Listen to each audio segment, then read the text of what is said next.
Hello everybody, I'm attorney Nathan Hauser, and in this video I want to discuss medical treatment denials in California workers' compensation cases. In California workers' compensation, when a primary treating doctor has requested treatment from the insurance company, he or she must do so on a very specific form called a request for authorization or an RFA form.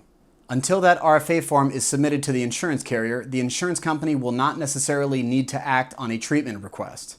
It is important that the doctor issue the request on that specific form so that we know when an authorization or a denial is due. I have had unrepresented clients who have consulted with my office and have been told by their own doctors that the treatment request was submitted and it was denied.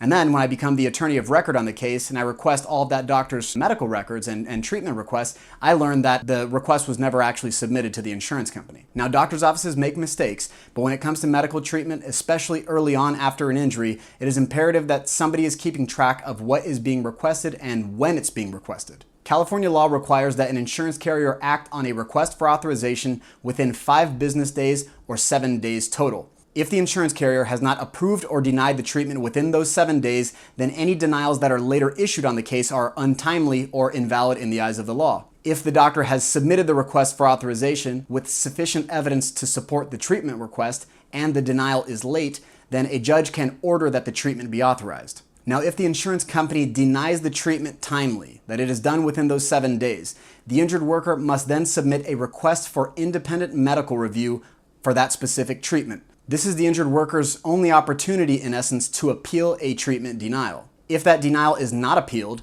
or if it is appealed and upheld by independent medical review, that denial will be in place for 12 months.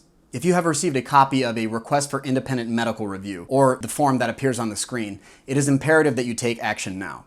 If you have questions about your workers' compensation case or any treatment denials, please call or text the number on the screen and we'll be happy to give you an evaluation completely free. Once again, I'm attorney Nathan Hauser and I hope to hear from you soon.